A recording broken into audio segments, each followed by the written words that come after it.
He'd buried the dream of fatherhood beneath snow and silence, but they came with nothing but names and hunger. 3 silver coins changed their fate. One whispered word changed his. Clayton Thorne stepped down from the freight wagon at the edge of Cedar Ridge, Colorado territory, wearing a coat older than most buildings in town. For years, he'd descended from the mountains once each season to trade furs and supplies, then vanished back into the high country before sunrise warmed the ground. But today he lingered. 6 months earlier, a doctor in Fort Collins had delivered news that cut deeper than any blade. Scar tissue, damage from an old war wound, the cold certainty that he'd never father children. The cabin he'd built by hand for a family that would never come now felt like a monument to dreams that had died before they could breathe. The sound of voices drew him toward the churchyard, where a crowd had gathered. A woman in gray stood on the church steps beside 3 small figures huddled together like lost sheep. "Auction today," she called out. 3 children, ages 7, 5, and 3. No surviving kin, no charity placements left. The children stood with coats too thin for spring and eyes too wide for their age. The eldest boy positioned himself protectively in front of his sisters, jaw set in defiance that broke Clayton's heart. The little girl gripped the baby's hands so tightly their knuckles showed white through dirt-stained skin. No one in the crowd moved. No one offered a bid. These weren't the kind of children wealthy families wanted. Too old, too damaged, carrying too much sorrow. $2 for the set, the woman barked, desperation creeping into her voice. Anyone? Silence stretched like a held breath. 3. The word left Clayton's mouth before his mind could catch up. Every head turned.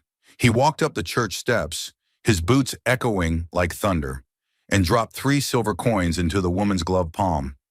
Then he knelt before the children. The boy squared his shoulders like a soldier. "We don't bite," he whispered, voice barely audible but firm as granite. Clayton almost smiled, the first real expression to cross his face in months. "Didn't figure you did." The girl asked softly, "You got a house?"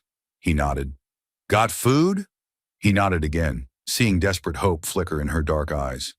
Then he looked at the smallest one. She hadn't spoken a word, just stared up at him with blue eyes that held too much knowledge for someone so small. She blinked once, twice, then whispered something that hit him like lightning. "Papa." The sound struck him like thunder in a clear sky. He hadn't heard that word in years, not aimed at him, not even in dreams. The crowd began to whisper, but Clayton couldn't hear them. He could only hear the soft breath of a little girl who had somehow recognized something in him that he'd thought was buried forever. The woman's face had paled. "She's barely spoken in weeks," she murmured. "No one told her to say that." Clayton didn't speak. He simply reached for the child and picked her up. She nestled against his neck with a sigh that sounded like coming home. The crowd's whispers grew louder. "Crazy old man. He's got no wife, no future." But Clayton couldn't hear them over the sound of 3 small hearts choosing to trust him. "What's your name, mister?" the boy asked. "Clayton Thorne." "I'm Isaac. That's Nora. And the baby is Lily." Clayton filed the names away like precious things. "You ready to see a mountain?" Isaac's chin lifted slightly. "Yes, sir." He'd come to town to forget what he couldn't be. Instead, he was heading back to the mountain with 3 reasons to try again. The borrowed wagon groaned as they climbed the winding trail. Pine trees pressed close on both sides, their branches filtering afternoon sunlight into dancing patches of gold. The air grew thinner, carrying the sharp scent of snow and evergreen. Isaac sat rigid beside him, eyes constantly scanning the forest. Nora had curled up in the wagon bed with Lily, humming something soft that seemed to calm the baby's whimpers. None of them had said much since leaving town, but Clayton could feel their watchful hope. As the sun began to sink toward the western peaks, they crested the last ridge. Below them, nestled in a clearing surrounded by towering pines, sat Clayton's cabin. Built with his own hands 7 years ago, it had waited all this time for this moment. "It's big," Nora whispered, wonder in her voice. "Big enough," Clayton replied, pulling the wagon to a stop. He helped them down one by one, their small hands cold in his weathered palms. Lily clung to his neck when he lifted her, reluctant to be set down. Inside, he lit the oil lamps while the children stood in the main room, taking in their new world with careful attention. The interior was simple but well made. A stone fireplace dominated one wall, flanked by shelves lined with books and carved wooden animals. A sturdy table sat in the center, surrounded by chairs he'd made himself. A ladder led to a loft that could serve as sleeping space. "You hungry?" Clayton asked, though he could see the answer in their hollow cheeks. Three small heads nodded in unison. He made what he knew: venison stew with potatoes and wild onions. Simple food, but filling and warm. As it simmered, he arranged bedrolls in the loft. When supper was ready, they ate in careful silence, the children making the meal last as long as possible. "It's good," Isaac said finally. "Real good," Nora added, and for the first time Clayton saw her smile. After supper, he helped them settle in the loft. The space was cozy, with a small window that looked out over the valley and thick curtains to keep out the cold. "Will you stay?" Nora asked as he tucked a blanket around Lily. "Tonight, so we know you're here?" When was the last time someone had wanted him to stay anywhere? "I'll be right downstairs," he promised. But as he started toward the ladder, Lily's voice stopped him. "Papa?" She held out her arms, and he climbed back up to gather her close. She whispered something against his chest, words too soft to understand, but the meaning was clear. Safety. Home. As Clayton sat in the warm lamplight with a child who had chosen to call him father, he felt something broken beginning to heal. Tomorrow would bring challenges, questions about guardianship, whispers in town. But tonight, in the glow of firelight, with 3 small heartbeats settling into sleep above him, Clayton allowed himself to believe in second chances. The mountain wind sang lullabies around the cabin eaves, and for the first time in years, Clayton Thorne wasn't alone. 3 days later, the morning arrived without warning, sunlight creeping across the cabin like it was afraid to wake what it didn't understand. Clayton stirred from his chair by the fire, neck stiff, boots still on, a blanket he didn't remember pulling over himself sliding to the floor. He blinked slowly, eyes drawn to the small figures curled together near the dying embers. They were still here. It wasn't a fever dream brought on by mountain solitude. 3 children, his now, or something like it. They hadn't run in the night, hadn't cried themselves sick with fear. They'd simply folded into the cabin like they belonged. Isaac was already awake, standing by the window like he'd been waiting for trouble. The boy didn't sleep easy. Clayton had heard him shifting and muttering through the night, caught in dreams that sounded more like battles. "You're not taking us back," Isaac said. Not a question, but a quiet challenge. Like he already knew what people did when they changed their minds about unwanted children. "No," Clayton said simply, moving to the stove. "You eat, then you help." Isaac nodded once, something loosening in his thin shoulders. The boy understood work, understood earning his keep. That was good. The mountain didn't suffer the lazy. Nora sat up next, her dark hair tangled like a bird's nest, eyes squinting against the morning light. She looked around the cabin as if seeing it for the first time, taking in the carved animals on the shelves, the thick quilts, the solid walls that didn't shake when the wind blew. "Everything still tastes like oatmeal," she muttered, though there was less venom in it than the day before. Clayton almost smiled as he ladled porridge into wooden bowls. "Got berries to go with it today." That got her attention. When was the last time these children had tasted something sweet? Lily crawled into his lap before he'd even sat down, her small arms wrapping around his waist like she'd always belonged there. She looked up at him with those impossibly blue eyes and whispered, "Papa hungry too?" The words hit him like a physical blow. Papa. She kept saying it, kept looking at him like she knew something he'd forgotten about himself. Clayton's throat worked around words that wouldn't come, so he just nodded and shared his porridge with her, 1 spoonful for him, 1 for her, until the bowl was empty and she was giggling. After breakfast, he put them to work. Isaac followed him outside where the chicken coop needed mending after the winter storms. Clayton handed him a hammer, watched how the boy studied the broken boards with careful attention. "You know your way around tool," Clayton observed. Isaac shrugged. "Pa taught me some, before ... The boy's voice trailed off, but Clayton didn't push. Everyone had befores they didn't want to talk about. He just showed Isaac how to set the nails, how to swing the hammer so it drove true. Nora wandered outside next, dragging a broom twice her size. She attacked the front porch with the fury of a woman scorned, muttering about dust and boys being no help. Clayton let her mutter, let her stomp around like a tiny tornado. The girl had fire in her, and fire was useful if you knew how to tend it right. But when she tripped over a loose board and scraped her elbow, he was there before the tears could fall. She winced but didn't flinch when he knelt to examine the scrape. "My real papa used to carry peppermints in his pocket," she said suddenly. Clayton's hand stilled. "I don't have those." She shrugged. "You got berries, and you fixed my hurt. That counts." By evening, they'd settled into something that almost felt like routine. Clayton cooked supper, venison and potatoes with wild greens. The children ate like they were afraid the food might disappear, but slower than the night before, with less desperate hunger. As the fire crackled and shadows danced on the walls, Clayton found himself watching them openly. Isaac helped Nora without being asked. Nora made sure Lily got the softest bits, and Lily kept glancing at him like she was making sure he was still there. "You got any stories?" Nora asked as they finished eating. "What kind of stories?" "The kind where nobody dies," Isaac said quietly, and Clayton's chest tightened at the pain in those young eyes. So he told them about the mountains in winter, about the way snow could fall so thick you couldn't see your hand in front of your face, but how the trees would show you the way home if you knew how to read them. He told them about the family of foxes that lived in the rocks behind the cabin. Lily fell asleep against his chest halfway through, her breathing soft and even. Nora's eyes grew heavy, but she fought sleep like it was an enemy. Isaac listened with the intensity of someone memorizing every word.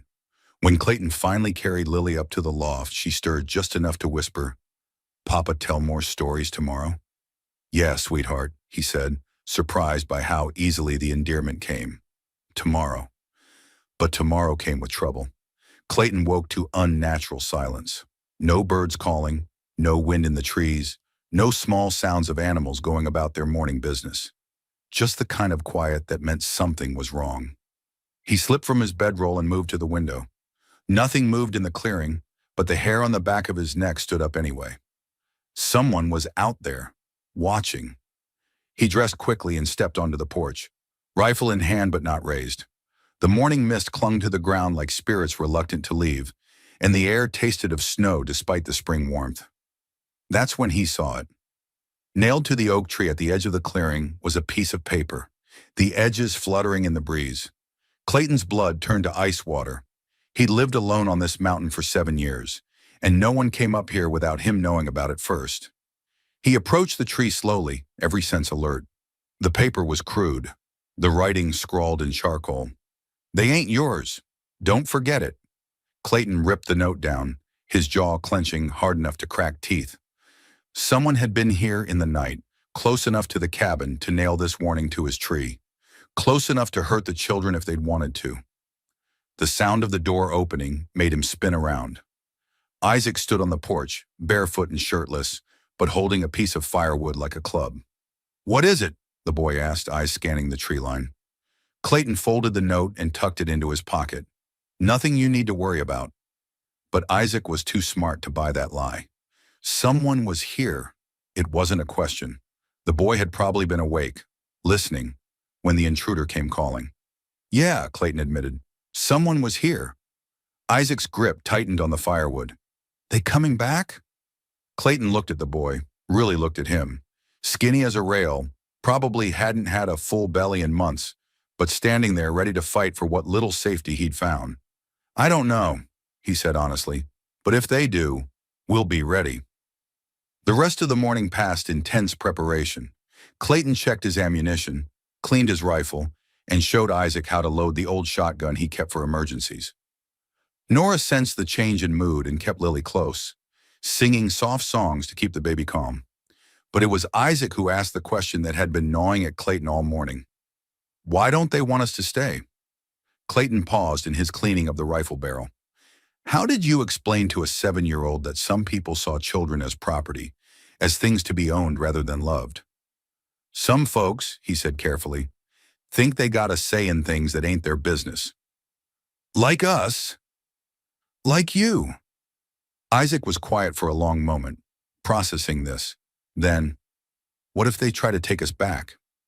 Clayton set down the rifle and looked the boy straight in the eye. They'll have to go through me first. The simple certainty in his voice seemed to settle something in Isaac. The boy nodded once, then went back to helping Nora sweep the cabin. But as the day wore on, Clayton found his attention drawn to smaller things. The way Lily laughed when she discovered the carved wooden animals on his shelves. How Nora hummed while she worked, the same tune over and over, like a prayer. The careful way Isaac watched him, learning, cataloging every word and gesture. They were settling in, these three small souls, making the cabin warmer just by being in it. And Clayton was surprised to find that the protective fury he'd felt at the threatening note wasn't fading. It was growing stronger. That evening, as they sat around the fire after supper, Lily climbed into his lap again and rested her head against his shoulder. "Papa's scared," she asked so quietly only he could hear. Clayton thought about lying, about telling her everything was fine. But these children had probably heard enough lies from adults who were supposed to protect them. "A little," he admitted. She patted his chest with one small hand. "Lily, keep Papa safe." And looking down at her serious little face, at Isaac sharpening a stick by the fire, at Nora mending a tear in her dress with careful stitches, Clayton realized something that should have terrified him, but instead filled him with grim determination. He would kill anyone who tried to take them away. The mountain wind picked up as night fell, howling around the cabin's eaves like a living thing. But inside, warmed by fire and the sound of children's breathing, Clayton Thorne kept watch and planned for war. Because whoever had left that note had made one critical mistake. They'd threatened his family, and Clayton Thorne had just discovered he was the kind of man who would burn the world down to protect what was his. 1 week later, 3 days passed in careful routine. Clayton kept his rifle close, his eyes on the tree line, and his ears tuned to every sound that didn't belong. The children sensed his vigilance, but didn't question it. They'd learned early that when adults got quiet and watchful, smart children did the same. It was Lily who saw the stranger first. Clayton was outside splitting wood when her voice called from the porch, tight with uncertainty. "Papa, man coming!" Clayton's axe froze mid-swing. He followed her pointing finger to where the trail emerged from the forest, and his blood turned cold. A lone rider was approaching, moving slow and deliberate, like he had all the time in the world. "Isaac," Clayton said quietly, not taking his eyes off the stranger. "Get your sisters inside. Now!" The boy was up and moving before the words finished leaving Clayton's mouth, scooping Lily off the porch and calling for Nora. Clayton heard the cabin door slam as he walked toward the approaching rider, axe still in his hand. The man who dismounted at the edge of the clearing looked like trouble wrapped in a dusty coat. Medium height, lean build, with pale eyes that held too much intelligence and not enough conscience. A jagged scar ran from his left temple to his jaw, and he moved with the fluid grace of someone comfortable with violence. "Afternoon," the stranger said, his voice carrying a hint of Eastern refinement. "Name's Cal Brennan. Heard you might have room for a traveler." Clayton didn't lower the axe. "Heard wrong." Cal's thin lips curved into something that wasn't quite a smile. "Now that's not very neighborly. Man could freeze to death on these mountain trails." "It's May," Clayton pointed out, "and you look plenty warm to me." The stranger chuckled, but his eyes remained cold. They flicked toward the cabin, taking in the freshly mended chicken coop, the children's clothes hanging on the line, the toys Isaac had left scattered on the porch. "Interesting setup you got here," Cal said. "Domestic life suits you?" "Don't know what you're talking about." "Oh, I think you do." Cal's hand rested casually on the butt of his revolver. "Word travels fast in small towns. Mountain hermit suddenly playing daddy to 3 orphans. Makes a man curious about motives." Clayton's grip tightened on the axe handle. "My motives ain't your business." "Maybe not, but the children," Cal shrugged. "Well, that's different, isn't it? Children belong with family, real family." "They got family." "Do they?" Cal took a step closer, his boots crunching on the pine needles. "Because from what I heard, you bought them like livestock. $3 for 3 lives. That's not family, friend. That's ownership." The words hit like physical blows, each one designed to cut deep. Clayton had wondered the same thing himself during long nights. Was he their savior or just another man who'd claimed them for his own purposes? But then he remembered Lily's arms around his neck, Isaac's fierce loyalty, Nora's tentative trust. Whatever he'd started as, he was their father now, in every way that mattered. "You can think whatever you want," Clayton said, "but you can think it's somewhere else." Cal's facade of politeness finally slipped. "I don't think you understand the situation here, Thorne. Those children have people looking for them, people with legal claims and long memories." "What kind of people?" "The kind who don't like losing what's theirs." Clayton raised the axe slightly, not quite a threat, but close enough. "The children aren't going anywhere." "We'll see about that." Cal remounted his horse, settling into the saddle with practiced ease. "You might want to consider what's best for them. Mountain life can be dangerous. Accidents happen. Bears, wolves, cliff falls. A lot of ways for people to get hurt up here." The threat hung in the air like smoke from a poison fire. Clayton felt something dark and primitive stir in his chest, the same instinct that had kept him alive through war and 7 years of solitude. "Mister," he said, his voice dropping to barely above a whisper, "you come around here again, you threaten my family again, and I'll show you just how dangerous mountain life can be." Cal's scarred face split into a genuine grin. "There's the man I heard about. The killer who came home from the war and couldn't stop killing. How many men you put in the ground, Thorne?" Before Clayton could respond, the stranger spurred his horse and rode back into the forest, leaving only the echo of hoofbeats and the lingering scent of menace. Clayton stood frozen for a long moment, the axe trembling in his white-knuckled grip. How did Cal know about the war? About what he'd done in those dark months after coming home, when the nightmares were too fresh and the whiskey wasn't strong enough to drown them? The next morning, Clayton saddled his horse before dawn. "Where are you going, Papa?" Lily asked, clinging to his leg as he prepared to mount up. "Town," he said, kneeling to her level. "Got some business to take care of."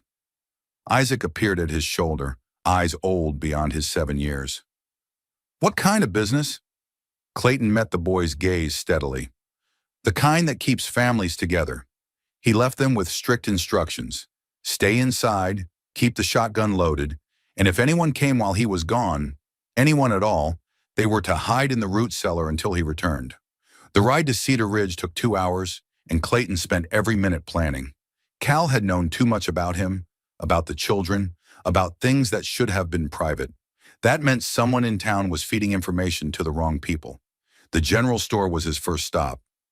Martha Henley had run the place for 15 years and knew everyone's business, whether they wanted her to or not. "Clayton!" Martha's weathered face lit up when he walked in. "How are the little ones settling in?" "Fine," Clayton said, not bothering with pleasantries. "Martha, anyone been around asking about me? About the children?" Her smile faltered.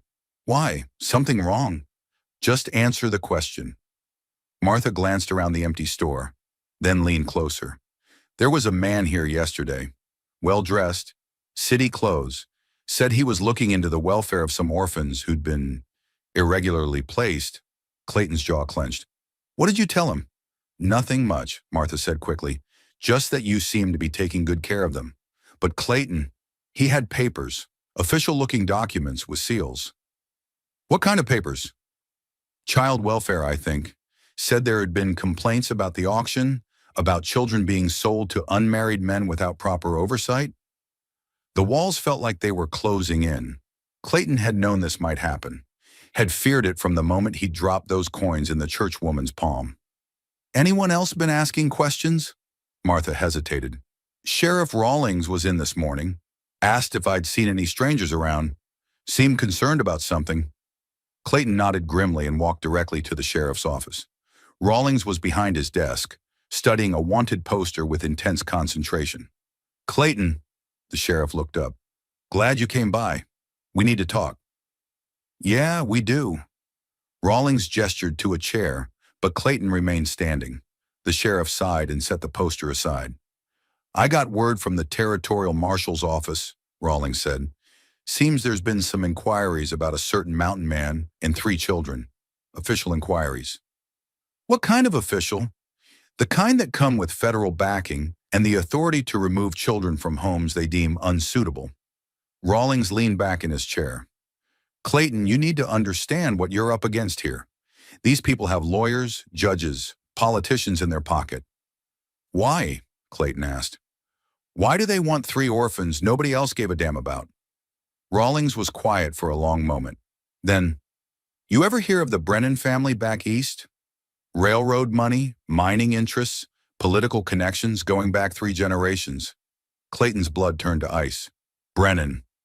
Cal Brennan is the youngest son, black sheep of the family, but family nonetheless. Word is, one of those children might be his bloodkin, a niece or nephew from a sister who died in scandal and poverty. The pieces clicked into place with sickening clarity. They don't want the children back out of love. No, Rawlings said grimly. They want them back for respectability. Can't have Brennan blood growing up wild in the mountains with a man who has no legal claim to them. Clayton's hands clenched into fists. Those children have been through enough. They're safe now, happy. They call me father. I know, but the law doesn't always care about what's right, just what's legal. Then I'll make my own law. Rawlings stood, his expression hardening. Clayton, don't do anything stupid. These people have resources you can't imagine. You fight them the wrong way, you'll lose everything, including those children. Then what do you suggest? Get a lawyer. File for legal guardianship. Make this official before they can take them through the courts. Clayton laughed bitterly. With what money? And how long would that take? Weeks? Months? You think they're going to wait for paperwork? Rawlings had no answer for that. Clayton left the sheriff's office with more questions than answers, and a growing certainty that legal remedies wouldn't be enough. As he rode back toward the mountain, he found himself thinking about the war, about skills he'd hoped never to use again. The mountain wind carried the scent of coming storms as he spurred his horse toward home, toward 3 small hearts that trusted him to keep them safe. He wouldn't let them down, no matter what it cost him. The next day, Clayton returned from town with storm clouds gathering behind his eyes and thunder building in his chest. The ride up the mountain had given him time to think, to plan, to remember skills he'd hoped to leave buried with the war. But as his cabin came into view through the pine trees, something was wrong. Too quiet. Even for late afternoon, even with the children under strict orders to stay inside, the silence felt heavy, unnatural. No smoke rose from the chimney. No small voices drifted from the windows. The very air seemed to hold its breath. Clayton dismounted 50 yards from the cabin, rifle already in his hands. His boots made no sound on the pine needles as he approached, every sense alert for danger. The front door hung open like a wound, darkness yawning beyond the threshold. Inside, chaos told the story he didn't want to read. Overturned chairs, Lily's wooden animals scattered across the floor. The shotgun he'd left loaded lying broken near the fireplace. Its stock splintered as if someone had wrestled it away from small hands. But no blood, no bodies, just the terrible absence of the voices that had brought his cabin to life. On the kitchen table, weighted down by a smooth river stone, was a note written in the same crude hand as the warning nailed to his tree.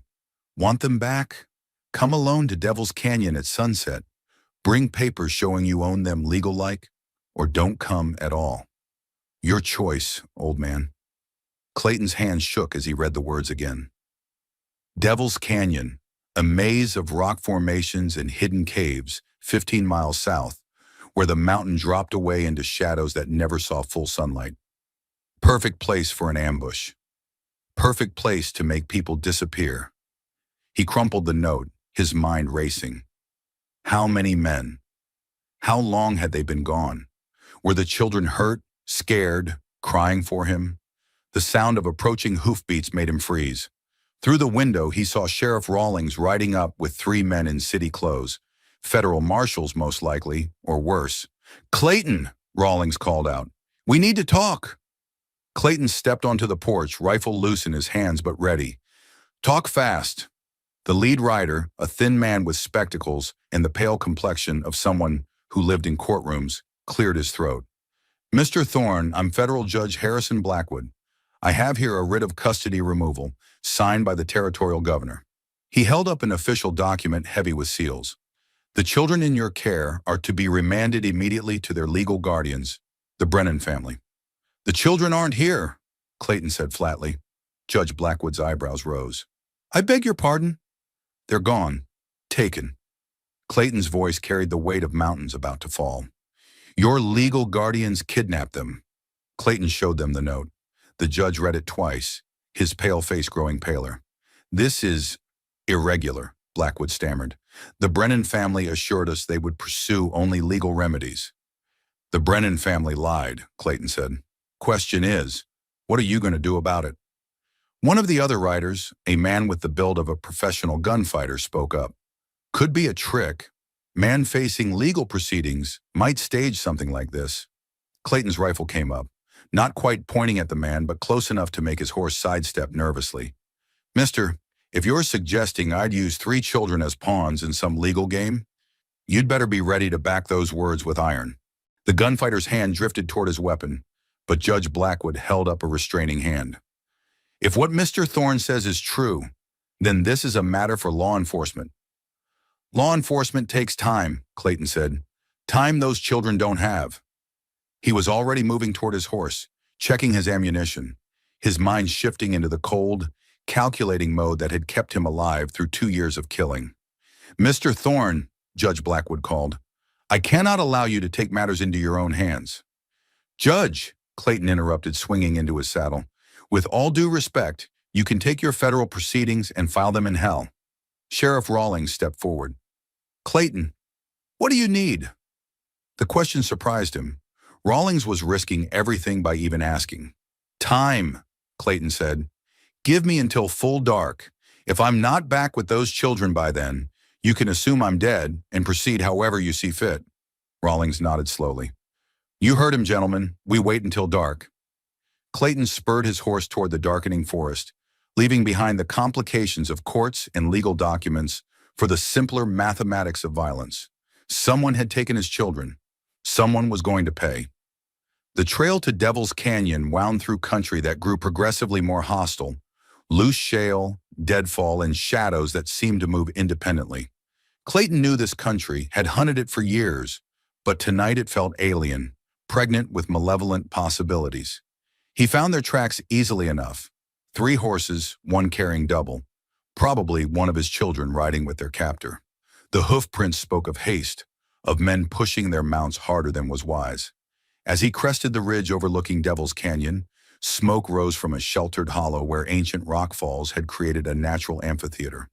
A single campfire, 3 horses picketed nearby, and the faint sound of voices, adult voices, rough and impatient. Clayton left his horse a quarter-mile back and approached on foot, moving through the gathering darkness like a ghost with lethal purpose. The war had taught him patience, had shown him that the difference between life and death often came down to taking that extra moment to observe, to plan.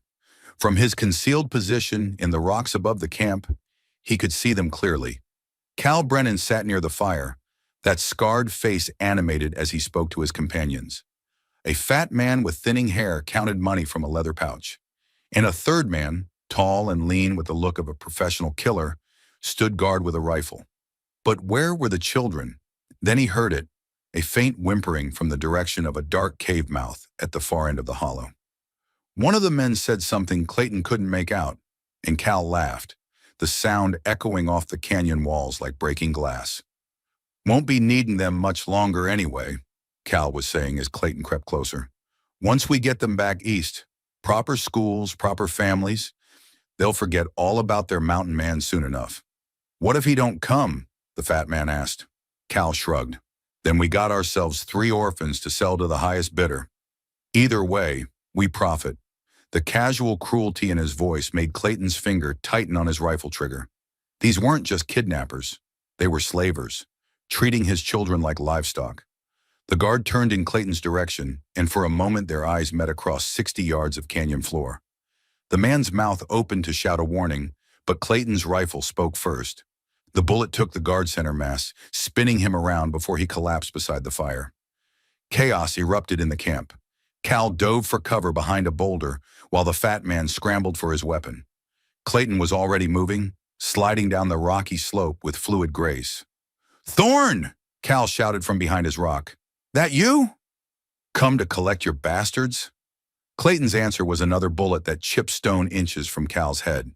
Real sociable, Cal called out. But here's the thing, old man. We got your precious children in that cave. You keep shooting, and bad things might happen to them. The threat froze Clayton's blood. He could hear crying now, definitely coming from the cave. Lily's voice high and terrified, calling for her papa. What do you want, Brennan? What I wanted from the start. You walk away. Leave the children with their rightful family. Nobody else has to die tonight. Clayton emerged from the rocks, rifle still ready but not immediately threatening. Let me see them. Let me see they're safe. Cal gestured to the fat man, who disappeared into the cave. A moment later, he emerged, pushing Isaac ahead of him. The boy's face was streaked with tears and dirt, but he walked steady, his chin up in defiance that made Clayton's heart swell with pride and break with fury. Papa, Isaac called out, his voice cracking. They got Nora and Lily in there. They're scared. I know, son, Clayton said, never taking his eyes off Cal. You're going to be fine. Touching reunion, Cal sneered. But here's what's going to happen. You're going to turn around, walk back to your horse, and ride away. In return, they get to grow up in Philadelphia mansions instead of dying in some mountain winter. And if I refuse? Cal's scarred face split into a grin. Then I put a bullet in the boy's head and start working on the girls. The fat man pressed a pistol to Isaac's temple. The boy didn't flinch, just stared at Clayton with absolute trust, absolute certainty that his papa would save him. Clayton's mind raced through options. He could take Cal, maybe the fat man too, but not before Isaac died. Could he get to the cave? Not without risking their lives. The answer came from Isaac himself. With the desperate cunning of a child who'd learned to survive, he suddenly went limp, becoming dead weight in the fat man's grip. In the split second of confusion that followed, Clayton moved. His first shot took the fat man between the eyes. His second shattered Cal's gun hand as the man tried to bring his weapon to bear. Cal screamed and fell, clutching his ruined fingers. Isaac scrambled away and ran to Clayton, who caught him with his free arm while keeping the rifle trained on Cal. The girls, Clayton said urgently. Where are they? Back of the cave, Isaac gasped. Tied up but not hurt. They're so scared, Papa. Clayton approached Cal, who was writhing in the dirt, cradling his destroyed hand. You're going to call them out, Clayton said, his voice deadly quiet. And if you try anything clever, I'll put the next bullet somewhere that'll take a lot longer to kill you. Cal looked up at him through pain-glazed eyes and saw his own death written there. Nora, he called in a shaking voice. Lily, come out. It's safe. Two small figures emerged from the cave mouth, blinking in the firelight. Nora carried Lily, both girls dirty and tear-streaked but alive, unharmed. They ran to Clayton, who gathered them close with his free arm. Papa came, Lily whispered against his chest. Papa came for us. Always, Clayton said fiercely. Always. Cal struggled to sit up, his face gray with pain. You can't just kill me. There'll be questions, investigations. The federal judge, Clayton interrupted, is going to hear how you kidnapped 3 children and threatened to murder them, how you resisted lawful rescue. Cal's eyes widened in understanding of his position. Clayton could have killed him then, should have perhaps. But with the children watching, with their trust absolute in his goodness, he found he couldn't pull the trigger. Instead, he left Cal bleeding in the dirt, gathered his children, and started the long journey home. When they reached the cabin, Judge Blackwood and his party were still waiting. In the lamplight, the federal judge took one look at the children's tear-streaked faces and Clayton's grim expression. I believe, the judge said carefully, that there may have been some irregularities in the Brennan family's petition. Perhaps it would be best to postpone any custody proceedings. Perhaps it would, Clayton agreed. Later, after the children were fed and bathed and tucked safely into their beds, Clayton sat by the fire with Lily in his lap, her breathing soft against his chest. Bad men gone? She asked. Gone, Clayton confirmed. Papa keep us safe always? Clayton looked down at this little girl who trusted him absolutely, who called him Papa with such certainty, and thought about all the ways the world might try to tear his family apart. Always, he promised. And in the warm glow of the firelight, with his daughters breathing soft against his chest and the mountain winds singing protective songs around their cabin, Clayton Thorne meant every word. 3 months later. 3 months passed in blessed quiet after the Devil's Canyon incident. The Brennan threat had vanished like smoke and mountain wind, leaving behind only whispered stories in Cedar Ridge about the mountain man who'd faced down federal marshals and lived to tell the tale. Clayton didn't encourage the talk, but he didn't discourage it either. Sometimes a reputation for dangerous competence was the best protection a man could have. The children had settled deeper into their new life, with the resilience that only the young possess. Isaac had grown 2 inches and learned to split wood with an axe half his size. Nora had claimed dominion over the cabin's domestic realm, organizing supplies with fierce efficiency. And Lily had bloomed like a wildflower in spring sunshine, her laughter echoing off the canyon walls as she chased butterflies and collected pretty stones. But peace, Clayton had learned, was always temporary. The letter arrived on a Tuesday morning in late August, carried by a traveling preacher who'd lost his way trying to reach the mining camps up north. Clayton found the man watering his horse at the creek, looking haggard and uncertain. "You Clayton Thorne?" the preacher asked, mopping sweat from his brow. "Depends who's asking." The man reached into his saddlebags and withdrew an envelope, yellowed at the edges and sealed with red wax. "Woman in Denver paid me $5 to deliver this personal-like. Said it was important you get it before—" The preacher's voice trailed off, and Clayton's blood chilled. "Before what?" "Before she passes on, I reckon. Looked mighty poorly when I saw her. Consumption, most likely." Clayton took the envelope with hands that trembled despite his effort to keep them steady. The writing on the front was careful, feminine, achingly familiar despite the years that had passed. Clayton Thorne's Cedar Ridge territory, private and urgent. He recognized the handwriting immediately, and the recognition hit him like a physical blow. Rose, his wife, or the woman who'd once held that title before vanishing in the night 7 years ago.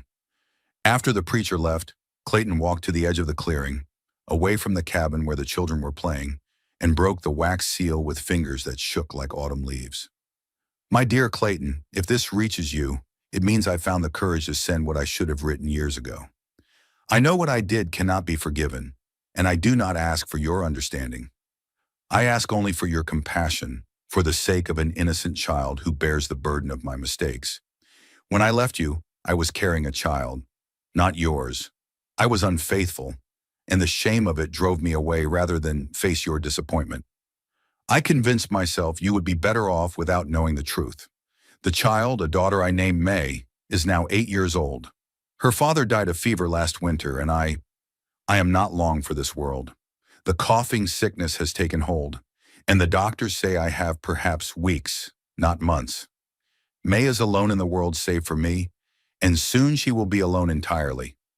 She is staying at the Sisters of Mercy orphanage in Denver while I receive treatment, but they cannot keep her indefinitely. I know I have no right to ask anything of you after what I did. But Clayton, you always wanted to be a father, and she needs someone who will love her not for what she represents, but for who she is. A scared little girl who has lost everything. If there is any part of the man I married still in you, if there is any forgiveness left in your heart, please consider taking her in. The enclosed photograph will show you her face. With all my regrets and what love I have left to give." Rose Clayton's hand shook as he examined the small photograph tucked inside the envelope. A serious-faced little girl with dark hair and eyes that held too much sadness stared back at him. She looked nothing like Rose, nothing like him, but something in her expression, a quiet resignation that spoke of too much loss, cut straight through to his heart. A child alone in the world, a daughter, even if not his blood, left behind by the woman who'd once shared his bed in his dreams. "Papa?" Lily's voice made him turn. She'd approached on silent feet, her small face creased with concern. "You look sad. What's that?" Clayton knelt to her level, tucking the photograph into his shirt pocket. "News from someone I used to know." Lily reached out and touched his cheek with one small hand. "Make you cry?" He hadn't realized tears had started. "Yeah, it does." Want Lily to make it better? The simple offer broke something loose in Clayton's chest. He pulled her close, breathing in the scent of mountain air and innocence that clung to her hair. That evening, after the children were asleep, Clayton sat by the fire reading Rose's letter again, memorizing every word. Part of him wanted to burn it, to pretend it had never arrived. He had a family now, children who called him Papa and meant it. Why complicate that with ghosts from his past? But another part of him couldn't stop thinking about a 7-year-old girl sitting in an orphanage, waiting for someone to claim her. The next morning, he made his decision. I need to go to Denver, he told Isaac as they fed the chickens together. There's someone there who needs help. Isaac looked up from scattering grain, his young face serious. What kind of someone? A little girl whose mother is dying. She doesn't have anywhere else to go. Like we didn't have anywhere to go. Yeah, like that. Isaac nodded slowly. She gonna come live with us? Maybe. Would that be all right with you? The boy was quiet for a moment, watching the chickens peck at the feed. Then, will there be enough room? Enough food? Clayton's heart ached at the question. Even now, even after months of safety, Isaac's first concern was scarcity. There's always room for one more, Clayton said firmly. Always enough love to go around. Isaac met his eyes, searching for deception and finding none. Then yeah, it'd be all right. The journey to Denver took 3 days of hard riding. Clayton made the trip alone, leaving the children in the care of Martha Henley, a practical woman who'd raised 6 children and wasn't fazed by 3 more. Denver was a sprawling, chaotic place that reminded Clayton why he preferred mountains to civilization. The Sisters of Mercy orphanage sat on the outskirts, a stern brick building that looked more like a prison than a home.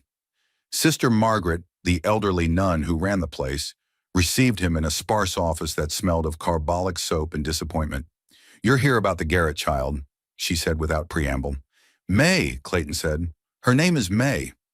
The mother passed 2 days ago. Consumption, as expected. The child hasn't spoken since we delivered the news. Clayton's chest tightened. 2 days ago, while he'd been wrestling with indecision, May had been facing the worst moment of her young life alone. I'd like to see her. Sister Margaret led him through corridors lined with dormitory rooms where children went about the business of existing without living. May sat alone in a small room at the end of the hall, staring out a window that faced a brick wall. She was smaller than her 7 years suggested, all sharp angles and hollow spaces. The dark hair from the photograph was lank and lifeless, and her charity dress made her look like a forgotten doll. May, Sister Margaret said briskly, this is Mr. Thorne. He's come to see you. The child turned slowly, and Clayton found himself looking into eyes that held a depth of loss that made his soul ache. Hello, May, Clayton said softly, kneeling to her level. Your mother wrote to me about you. For a moment, something flickered in those dark eyes. Hope, perhaps, or curiosity. Then it was gone, replaced by protective blankness. She said you might need somewhere to go, Clayton continued. Somewhere safe, with people who would care about you. May's lips moved silently, forming words she couldn't voice. Clayton reached into his pocket and withdrew something he'd carved during the ride to Denver. A small wooden horse, its mane flowing as if caught in eternal wind. I made this for someone once, he said, holding it out to her. Never got to give it to them. Thought maybe you'd like it. May stared at the carved horse for a long moment. Then slowly she reached out and took it, her small fingers tracing the smooth curves. It's beautiful, she whispered, the first words she'd spoken since her mother's death. I'm Clayton, he said. I live in the mountains with 3 other children who needed somewhere safe to call home. There's Isaac, who's 8, and Nora, who's 6, and Lily, who's 4. Are they your real children? May asked, her voice barely audible. Clayton considered the question seriously. They are now. Real doesn't always mean blood. Sometimes it just means choice. Choosing to love someone, choosing to stay, choosing to be family. May hugged the wooden horse to her chest. My mama said you were a good man before she got too sick to talk much. Your mama was a complicated person, Clayton said carefully. She made some mistakes, but she loved you. That's why she wrote to me, because she wanted to make sure you'd be safe and loved even after she couldn't take care of you anymore. Will you take care of me? The question was asked so simply, with such quiet desperation, that Clayton felt his heart break and rebuild itself in the space of a heartbeat. If you want me to, he said. If you think you could be happy living on a mountain with people who are still figuring out how to be a family. May was quiet for so long that Clayton began to think she wouldn't answer. Then she stood up, walked over to him, and placed one small hand in his much larger one. I think I'd like that, she said. The journey home took 4 days instead of 3, partly because Clayton was careful not to push May too hard, and partly because she needed time to process the magnitude of what was happening. They camped under the stars, and Clayton told her stories about the mountains, about the children she was going to meet. Will they like me? May asked on the 3rd night. They'll love you, Clayton said with certainty, because that's what families do. When they finally crested the ridge that overlooked home, Clayton saw his other children waiting on the porch, Isaac standing protective and alert, Nora clutching Lily's hand, all of them watching with the intensity of people whose happiness depended on safe returns. Papa! Lily's voice carried across the clearing as she broke free and ran toward them. Clayton dismounted and caught her up, spinning her around as she giggled. Over her head, he saw Isaac and Nora approaching cautiously, their eyes fixed on the small figure still mounted on his horse. This is May, Clayton said, helping her down. May, these are your new brother and sisters. The children studied each other with careful intensity. Then Nora stepped forward and held out her hand. I'm Nora, she said solemnly. I help Papa with the cooking. Do you know how to make biscuits? May shook her head, but for the first time since Denver, Clayton saw something like a smile ghost across her lips. That's okay, Nora said matter-of-factly. I can teach you. That night, as Clayton tucked 4 children into beds instead of 3, he felt the rightness of it settle into his bones. May had been quiet during supper, overwhelmed by the noise and chaos of a real family meal. But she'd eaten everything on her plate and even smiled when Lily told her an elaborate story about chipmunks. Papa? May's voice was barely a whisper in the darkness. Thank you for coming to get me. Thank you for letting me, Clayton replied. Is it okay if I miss my mama sometimes? Clayton's throat tightened. It's okay to miss her always. Missing people we love doesn't mean we can't love new people too. Hearts are bigger than most folks think. May was quiet for a moment. Then, Papa Clayton? Yeah, sweetheart? I think my mama would be happy that I'm here. Looking up at the loft where 4 children who'd found their way to him through loss and hope were settling into sleep, Clayton thought she was probably right. The mountain wind sang lullabies around the cabin eaves, and for the first time in years, all of Clayton's children were safe under his roof. It was enough. It was everything. 5 years later, 5 years passed like seasons changing, sometimes slow as winter honey, sometimes swift as spring meltwater rushing down the mountainside. The children grew tall and strong under Clayton's steady care, their laughter echoing through the cabin that had once known only silence. Isaac, now 13, had inherited his father's steady hands and quiet strength. He could split a cord of wood, repair a broken fence, or track a wounded deer through miles of forest without breaking stride. But it was his gentleness with his sisters that made Clayton's chest swell with pride. The way he taught May to whittle, how he never complained when Lily demanded piggyback rides. Nora, at 11, ruled the cabin's domestic realm with an iron fist wrapped in gingham aprons. She could cook a meal for 6, mend clothes that seemed beyond repair, and organize chaos into order with the efficiency of a field general. Her sharp tongue could cut down foolishness, but her hands were always gentle when tending scraped knees or fevered brows. Lily, now 9, remained the family's bright star, quick to laugh, quicker to forgive, with a spirit that couldn't be dimmed by harsh words or harder circumstances. She rode like she'd been born in the saddle, climbed trees like a squirrel, and had never met a stranger she couldn't charm into smiling. And May. May had blossomed from the hollow-eyed waif Clayton had found in Denver into a thoughtful young woman of 13. She moved through the world with quiet grace, her artist's hands always busy, sketching the view from her window, pressing flowers between book pages, or carving intricate patterns into pieces of scrap wood. The mountain had been good to them. The cabin had expanded over the years. A proper bedroom for the girls, a workshop where Clayton taught carpentry, a root cellar that stayed cool even in the hottest summers. Their few neighbors respected Clayton's privacy and his children's happiness, and the town of Cedar Ridge had come to accept the unconventional family. But peace was always temporary. The trouble started on a crisp October morning when a well-dressed woman rode up the mountain path. Mrs. Eleanor Blackwood sat stiffly in Clayton's kitchen, her traveling dress immaculate despite the long ride from town. She was perhaps 40, with graying hair pulled back in a severe bun, and the sort of refined bearing that spoke of Eastern education. "Mr. Thorne," she said, sipping the coffee Nora had served with automatic politeness, "I represent the Territorial Child Welfare Commission. We're conducting routine reviews of unconventional family arrangements." Clayton felt the familiar chill that came with official attention. "My children are well cared for." "Oh, I can see that," Mrs. Blackwood said, her gaze taking in the clean kitchen, the well-fed children, the obvious love that bound this household together. "But you must understand that there are certain irregularities in your situation that concern the authorities." "What kind of irregularities?" Mrs. Blackwood consulted a leather portfolio. "You're an unmarried man raising 4 children to whom you have no legal relationship.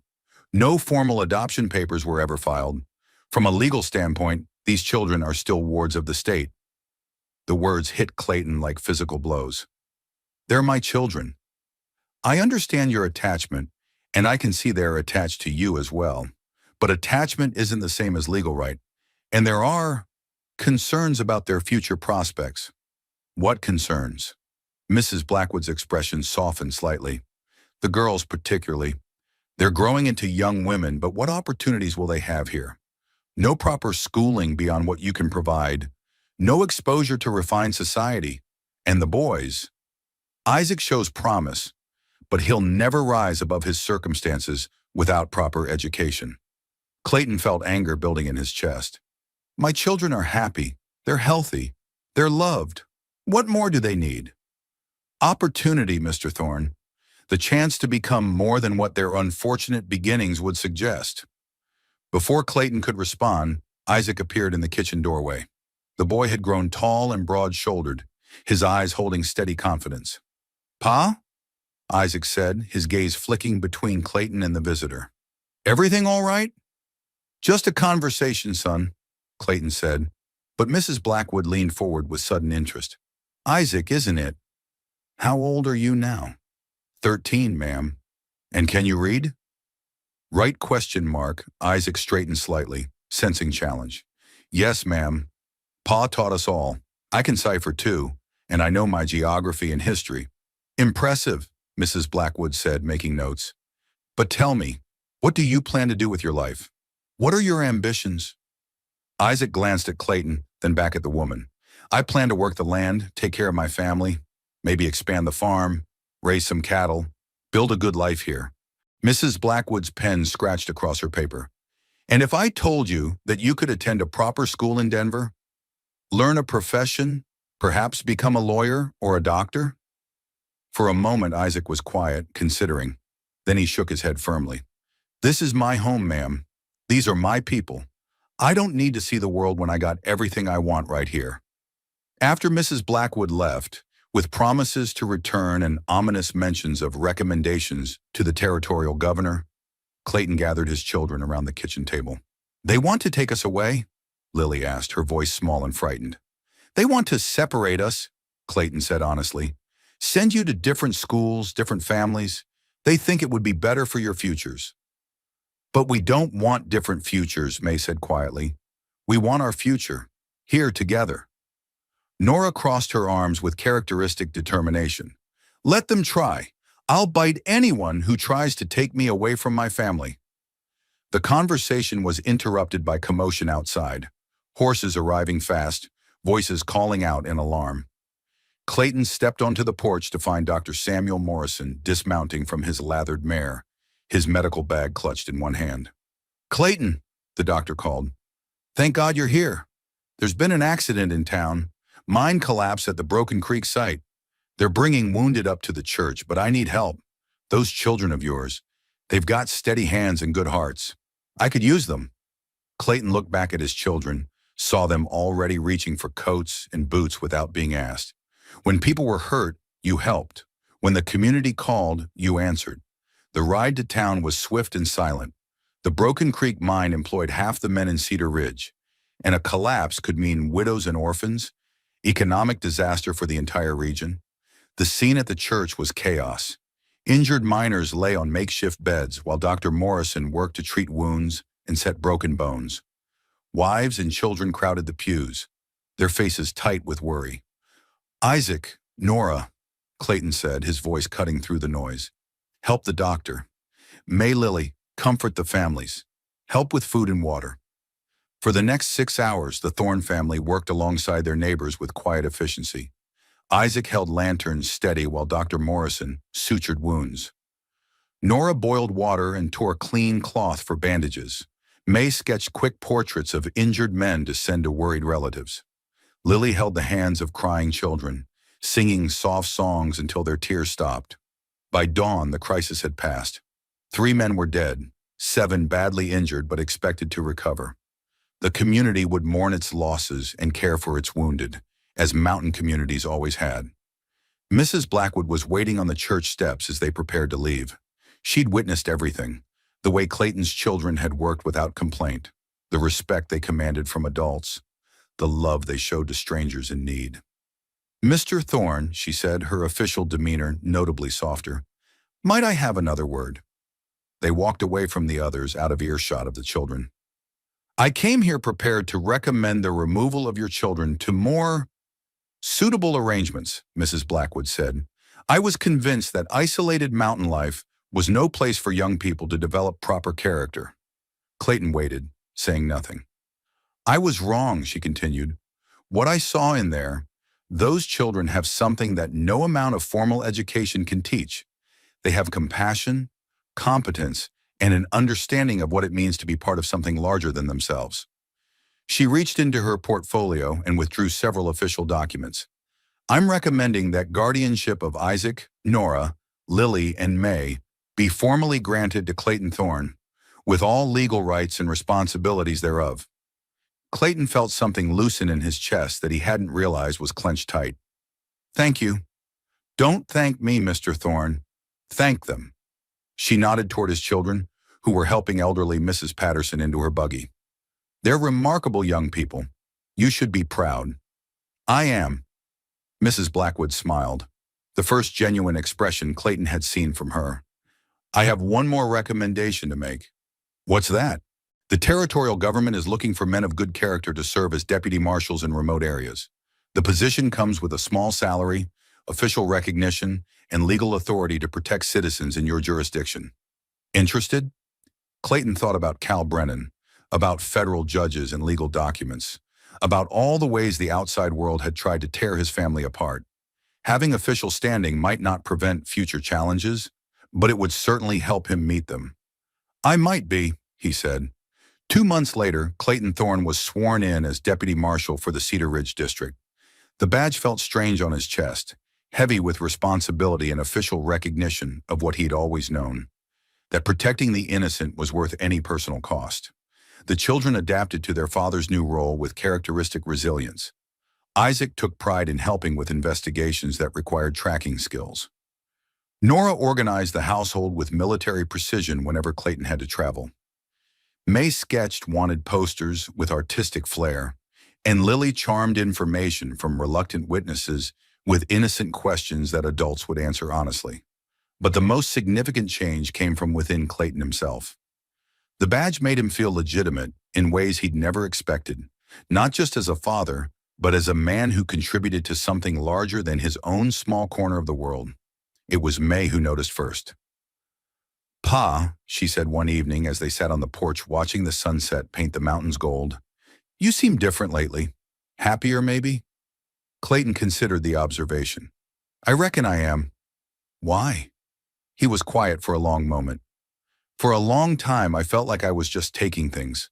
Taking you children from bad situations, taking happiness I didn't deserve. Now I feel like I'm giving something back, like maybe I earned the right to be your father." May leaned against his shoulder. "Pa? Yeah, sweetheart. You always deserved us, from the very first day." As the last light faded from the western peaks and the first stars appeared in the darkening sky, Clayton Thorne sat surrounded by his children. No longer the broken man who'd bought 3 orphans for 3 silver coins, but a father who'd found his purpose in love, freely given and fiercely protected. The mountain wind sang its ancient songs around their cabin, carrying echoes of laughter and promises kept, of a family forged not by blood but by choice, not by chance but by the simple, revolutionary act of refusing to let go. 5 years later, the heart attack came without warning on a crisp February morning when Clayton was splitting wood behind the cabin. One moment he was steady on his feet, axe raised against the winter sky, and the next he was on his knees in the snow. Clutching his chest, pain radiated through his body like lightning. Isaac found him there 20 minutes later, unconscious but breathing, his weathered face gray as old ash. The boy, now a young man of 18, lifted his father with strength born of desperation and carried him inside, shouting for his sisters with a voice that cracked like breaking timber. For 3 days, Clayton drifted between waking and darkness, while Dr. Morrison came and went with increasing concern etched in his lined face. The children took turns sitting beside their father's bed, holding his hand, whispering stories and memories into the silence. It was Nora who was with him when he finally opened his eyes, her 16-year-old face streaked with tears she tried so hard not to shed. "Pa," she whispered, leaning forward eagerly. "Can you hear me?" Clayton's throat felt raw, his voice coming out rough as sandpaper. "Still here, little one." Relief flooded her features, but it was tempered by something else, a gravity that seemed too heavy for her young shoulders. "The doctor says, he says your heart is damaged, says you need to take things easy from now on." Clayton tried to sit up, but his body betrayed him, weakness flooding his limbs like water. "How easy? No more wood splitting, no more long rides, no more—" Her voice broke. "No more being the strong one, all the time." The words hit harder than the heart attack had. For 12 years, Clayton had been the rock upon which this family was built. Provider, protector, the steady presence that made their world feel safe. The thought of becoming a burden to the children who'd given his life meaning made his damaged heart ache in ways that had nothing to do with medicine. Over the following weeks, as spring slowly claimed the mountain from winter's grip, Clayton learned the humbling lesson of accepting help instead of giving it.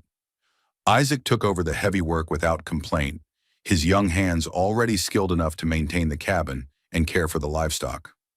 Nora managed the household with efficiency that would have made any mother proud, while Lily and May handled the daily tasks that kept life moving forward. But it was the careful way they all watched him that cut deepest. The pause before asking him to reach something on a high shelf. The quick exchange of glances when he climbed the stairs too slowly. The unspoken agreement to handle problems themselves rather than burden him with worry. "I'm not dying yet," he told them one evening as they sat around the dinner table, the weight of their concern thick as smoke in the air. "We know, Pa," Isaac said, but his eyes held shadows that spoke of a future none of them wanted to contemplate.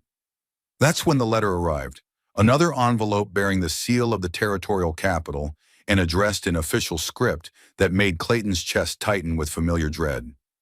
The letter was from Governor Bradford himself. "Mr. Thorne, your exemplary service as Deputy Marshal has not gone unnoticed. Recent federal legislation has created new opportunities for experienced lawmen to serve in expanded capacities. I am pleased to offer you the position of Regional Deputy Marshal, overseeing law enforcement for a 3-county area. The position comes with a substantial increase in salary, a house in the territorial capital, and educational opportunities for your dependents at the finest schools. Given your family's circumstances, I believe this appointment would provide the legitimacy and resources necessary to ensure their continued welfare and advancement. Please consider this offer carefully. A man of your caliber should not be confined to a single mountain settlement when he could serve the greater good. Respectfully yours, Governor Marcus Bradford." Clayton read the letter twice, then set it aside and stared into the fire. The position was everything he could have dreamed of years ago. Respect, security, a future that would give his children advantages he could never provide on the mountain. But it would also mean leaving the place where they'd become a family, abandoning the life they'd built together for the promise of something greater in the eyes of the world. "What's it say, Pa?" May asked, settling beside his chair with quiet grace. Clayton handed her the letter and watched her dark eyes scan the official words. Her expression remained carefully neutral, but he saw the slight tightening around her eyes. "It's a good opportunity," she said finally. "But—" May was quiet for a long moment, choosing her words carefully. "But opportunities aren't always the same as blessings, and sometimes what looks like advancement is really just a prettier cage." That night, Clayton lay awake listening to the mountain winds sing through the pines, the same song that had welcomed him home 13 years ago when he'd first carried 3 frightened children up this trail. His heart stuttered occasionally, reminding him of its fragility, but his mind was clear. In the morning, he gathered his children around the kitchen table, where so many important conversations had taken place. "I've been thinking about the governor's offer," he began, studying each beloved face. "It would mean leaving here, moving to the capital, starting over in a place where everything is different." Isaac leaned forward, his young face serious. "What do you want to do, Pa?" "That's not the right question, son. The question is, what do we want to do? This family was built on choices, yours as much as mine, and this choice belongs to all of us." For the next hour, they talked through the possibilities, the advantages of city life, better schools, social opportunities that the mountain couldn't provide, but also the costs, leaving the land that had shaped them, abandoning the community that had accepted them, trading the freedom of their mountain home for the constraints of society's expectations. It was Lily who spoke the truth they'd all been dancing around. "Pa," she said, her 14-year-old voice carrying wisdom that seemed decades older. "We don't need the world to think we're legitimate. We already know who we are." Nora nodded firmly. "This is our home. These mountains, this cabin, they're part of us now. We can't just pack them up and take them with us." May looked around the room, her artist's eyes taking in every detail. "All my best work comes from here. The light, the seasons, the way the snow looks on the peaks. I don't think I could create the same things anywhere else." Isaac was quiet the longest, wrestling with the weight of decision. Finally, he spoke. "Pa, you taught us that family isn't about what other people think or what looks good on paper. It's about being together, taking care of each other, building something that matters. We've already got that here." Clayton felt his chest tighten with emotion that had nothing to do with his damaged heart. "You sure?" "All of you, because this might be our only chance to—" "Pa," Lily interrupted, moving to stand beside his chair. "Do you remember what you told us that first night, about the mountain not giving second chances easily?" He nodded. "Well, it gave us one. It gave us you, and it gave us each other. Why would we turn our backs on that now?" Clayton reached for pen and paper, his hands steady as he wrote his response to the governor. 3 lines, simple and clear. "Thank you for your confidence in my abilities. However, my family and I have decided to remain where we are. We have everything we need right here. Respectfully, Clayton Thorne, Deputy Marshal, Cedar Ridge District." As he sealed the letter, Clayton felt a weight lift from his shoulders that he hadn't realized he'd been carrying. The children were right. They'd found their place in the world, carved out their own corner of happiness and purpose. No amount of money or prestige could improve on what they'd built together. That spring, as Clayton's strength slowly returned and his heart learned to beat with less urgency, the family settled into a new rhythm. Isaac took on more responsibility for the heavy work, but he did it as a partner rather than a replacement. Nora continued to manage the household with gentle efficiency, but she also began teaching younger children in town, sharing the education Clayton had given her. May's artwork caught the attention of a traveling art dealer who offered to represent her work in Denver and beyond. But she chose to stay, documenting the life and people of the mountains with brushes and pencils that captured more than photographs ever could. And Lily bloomed into a young woman who could charm information from the most tight-lipped witness and track a fugitive through terrain that would challenge seasoned lawmen. She became Clayton's unofficial deputy, handling cases that required a lighter touch than his gruff demeanor could provide. One evening, as they sat on the porch watching the sunset paint the mountains in shades of fire and gold, Clayton felt a profound sense of completion. Not the bitter resignation of a man facing death, but the deep satisfaction of a life fully lived. "Pa," May said, her voice soft in the gathering dusk. "Do you ever regret it? Not taking the governor's offer, I mean." Clayton looked around at his children. No longer children really, but young adults who'd chosen to build their lives around the foundation he'd provided. Isaac, steady and strong, already talking about building his own cabin just over the ridge. Nora, nurturing and wise, becoming the heart of the community in ways that went far beyond her years. Lily, fierce and loyal, growing into a woman who would protect the innocent as fiercely as he'd protected her. And May, quiet and thoughtful, finding ways to share their story with a world that needed to know such families were possible. "No," he said finally, "I don't regret it at all. We made the right choice." "How do you know?" Lily asked. Clayton smiled, his weathered face creasing with lines earned through years of laughter and love. "Because when you love someone, really love them, you don't try to make them into something they're not. You help them become the best version of who they already are. And look at you all. Look at what you've become." As the stars began to emerge in the darkening sky and the mountain winds sang its ancient songs around their cabin, Clayton Thorne closed his eyes and listened to the sound of his children's voices weaving together in comfortable conversation. His heart might be damaged, his time on earth perhaps shorter than he'd hoped, but his legacy was secured, not in badges or official recognition or positions of power, but in 4 remarkable human beings who'd learned that family is a choice you make every day, that love is something you build rather than find, and that sometimes the greatest adventures happen not in distant places, but in the simple act of creating a home where broken hearts can heal and lost souls can finally belong. The mountain had given them their second chance, and they'd made the most of it, together. 10 years later, 10 years passed like turning pages in a cherished book.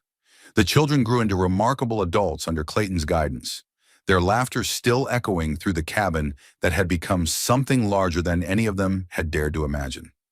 Isaac, now 28, had built his homestead over the ridge and married Sarah Henderson.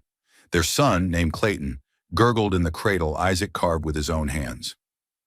Nora became the region's beloved healer, her clinic bearing a simple sign, N. Thorne, Physician. At 26, she had dedicated her life to healing others. Lily wore her deputy badge with quiet pride at 24, tracking criminals across 3 territories. And May, now 23, captured their mountain life in drawings that grace magazines nationwide, documenting how love could transform broken souls. It was May who found Clayton that autumn morning, sitting peacefully on the porch with a half-finished wooden horse in his lap and a smile on his weathered face. He'd been watching the sunrise paint the mountains gold, the same view that had welcomed him home with 3 frightened children so many years ago. Dr. Morrison confirmed what they knew in their hearts. Clayton had passed quietly in his sleep, his damaged heart finally finding the rest it had earned through decades of fierce love and protection. They buried him beneath the tall pine where he'd taught them to track, climb, and dream. The headstone was simple granite. Clayton Thorne, 1825 to 1897. Beloved father, he made us a family. The funeral drew people from across the territory. Mrs. Eleanor Blackwood, now elderly, spoke the words that captured his essence. Clayton Thorne proved that love isn't just enough. It's everything. It's the foundation upon which all virtues are built, the soil where hope grows, the light that guides lost souls home. Among his possessions, they found a journal spanning 25 years, documenting not dramatic events but small moments that mattered most. Isaac said his first prayer tonight, thanking God for warm soup and a safe bed. Nora spent hours nursing a bird with a broken wing. She has the healer's heart. Lily asked why some don't have families. I said everyone has family somewhere. Some just haven't found them yet. May drew us around the dinner table, light streaming through windows, but the real light came from our faces when we're together. Isaac would teach his son that family is built by choice, not blood. Nora would heal the sick with hands that learned gentleness from a mountain man who chose love over loneliness. Lily would protect the innocent as the territory's first female sheriff, and May would write their story, The Mountain Man's Children, proving that families are forged in the fires of daily choice and ordinary devotion.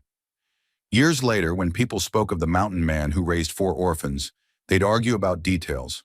But those who knew the truth would smile and set the record straight. Clayton Thorne wasn't a saint. He was something better. A father who chose to love when loving seemed impossible, who built a family from broken pieces of other people's tragedies, who proved that the most ordinary miracles are often the most extraordinary. The mountain wind still sings around their cabin, now a small museum telling the story of frontier families and the courage required to love without guarantee. Clayton's great-grandchildren play in the same clearing where he once taught their grandfather to split wood, learning the same lessons about love and the strange magic that happens when people choose to care for each other. 3 silver coins changed 4 lives forever, but it was love, stubborn, fierce, freely given love, that transformed them into something the broken world desperately needed. Proof that families are possible, healing can happen, and sometimes the best way to find yourself is to give yourself away to someone who needs you even more. The story ends, but the love continues. In every adoption finalized, every foster child welcomed, every broken family mended by people who refuse to believe that blood is the only bond that matters. Clayton Thorne's legacy lives on. Families are not born but made, not found but forged, not defined by blood, but by the simple revolutionary act of choosing to love.